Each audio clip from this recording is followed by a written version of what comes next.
क्यों अच्छे लोगों के साथ ही अक्सर बड़ी बड़ी मुश्किलें आती हैं? श्री कृष्ण का जवाब। क्या आपने कभी ये सोचा है कि इस दुनिया में अक्सर वही लोग ज्यादा परेशान क्यों रहते हैं जो सच्चे दिल से अच्छा करते हैं, जो मंदिर जाते हैं, दूसरों की मदद करते हैं, ईमानदारी से जीते हैं?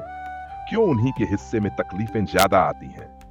वहीं दूसरी तरफ जो लोग छल कपट करते हैं, बुरे रास्तों पर चलते हैं, वे तो मजे से जीते दिखते हैं, अच्छा खा पी रहे हैं, जीवन का आनंद उठा रहे हैं और कहीं से भी ऐसा नहीं लगता कि उनके कर्म उन्हें सजा दे रहे हैं। अगर आपके मन में भी ये सवाल कभी उठा है तो आप अकेले नहीं हैं। यही सवाल अर्जुन के मन में भी उठा था और उसने सीधे भगवान श्री कृष्ण से इसका जवाब मांगा था।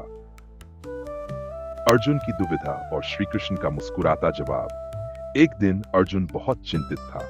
वह भगवान श्री कृष्ण के पास गया और बोला, हे माधव, मैं समझ नहीं पा रहा कि इस संसार में अच्छाई को ही बार बार परीक्षा क्यों देनी पड़ती है। अच्छे लोग ही दुखों से क्यों घिरे रहते हैं। श्री कृष्ण मुस्कुराए। उन्होंने अर्जुन की आंखों में देखा और बोले, पार्थ, जो तुम देख रहे हो वह संपूर्ण सत्य नहीं है। मनुष्य अक्सर जो देखता है वही मान लेता है, लेकिन सच्चाई उससे कहीं गहरी होती है। तुम अभी भी भ्रम में हो, इसलिए मैं तुम्हें एक कथा सुनाता हूं। जब तुम इसे सुनोगे तो अपने आप समझ जाओगे कि अच्छे कर्म कभी व्यर्थ नहीं जाते। दो पुरुषों की कहानी। धर्म और अधर्म का खेल। एक नगर में दो पुरुष रहते थे। पहला पुरुष एक व्यापारी था। वह ईमानदार था, पूजा पाठ करता था, हर दिन मंदिर जाता था, जरूरतमंदों की मदद करता था और अपने जीवन में धर्म को सर्वोच्च स्थान देता था। दूसरा पुरुष उसके बिल्कुल विपरीत था।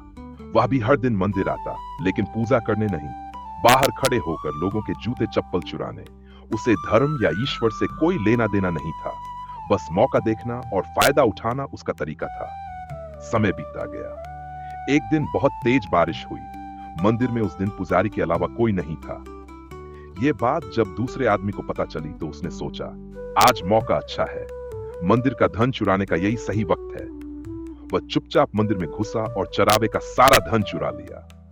इसी समय वो सज्जन व्यापारी भी मंदिर पहुंचे। उन्हें पूजा का समय हो गया था, लेकिन जैसे ही वो अंदर घुसे, पुजारी ने उन्हें चोर समझ लिया। वह चिल्लाने लगे, चोर, चोर। लोग इकट्ठा हो गए और बिना कुछ सोचे समझे उस व्यापारी को पकड़कर खूब मारा। किसी तरह वह बचकर निकला, लेकिन जैसे ही मंदिर से बाहर निकला, एक तेज रफ्तार गाड़ी ने उसे टक्कर मार दी और वह बुरी तरह घायल हो गया। लंगड़ाते हुए जब वह घर लौट रहा था तो रास्ते में उसकी मुलाकात उसी आदमी से हुई जिसने मंदिर से सारा धन चुराया था। वह शान से कह रहा था, आज तो किस्मत खुल गई, एक साथ इतना धन हाथ लग गया। यह सब देखकर उस सज्जन पुरुष का मन टूट गया। उसने भगवान की सारी तस्वीरें दीवार से उतार दी और सोचने लगा, क्यों मैं इतने सालों से अच्छा बनकर जिया जब भगवान ने ही साथ नहीं दिया। मौत के बाद का न्याय। जब यमराज ने सब समझाया, कुछ वर्षों बाद दोनों की मृत्यु हो गई। जब वे यमलोक पहुंचे तो वह सज्जन व्यापारी गुस्से में भर गया। उसने यमराज से कहा, हे धर्मराज, ये कैसा न्याय है। मैं जीवन भर अच्छे कर्म करता रहा, पूजा की, दान किया और मुझे बदले में क्या मिला? अपमान, मार और दर्द। और ये आदमी जो चोरी करता था, झूठ बोलता था, वह तो खुश रहा, मौज की। यह अन्याय क्यों? यमराज मुस्कुराए और बोले, वत्स, जो तुमने देखा वो अधूरा था। जिस दिन मंदिर के बाहर तुम्हें गाड़ी ने टक्कर मारी थी, वह वास्तव में तुम्हारे जीवन का अंतिम दिन था। तुम्हारी मृत्यु तय थी, लेकिन तुम्हारे अच्छे कर्मों की वजह से तुम्हें केवल एक चोट लगी। मौत को हमने टाल दिया। फिर उन्होंने उस चोर की ओर इशारा करके कहा, और ये जो आदमी था, इसके भाग्य में राजयोग था, लेकिन इसके पापों ने उसे उस योग से दूर कर दिया। इसकी नियति में राजा बनना लिखा था, लेकिन अधर्म के कारण उसे केवल एक चुराया हुआ धन का थैला ही नसीब हुआ।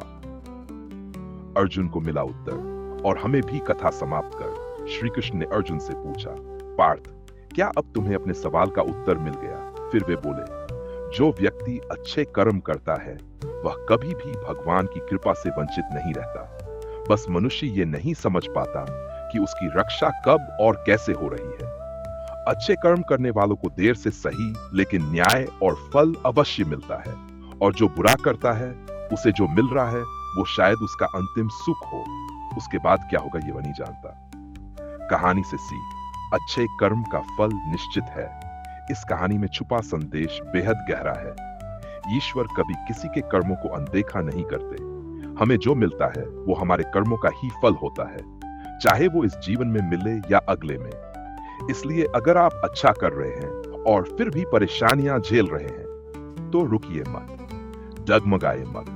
आपकी परीक्षा चल रही है और उसका परिणाम हमेशा दिव्य होता है। जैसा श्री कृष्ण ने गीता में कहा है, कर्म करो, फल की चिंता मत करो। कोई भी कर्म बेकार नहीं जाता।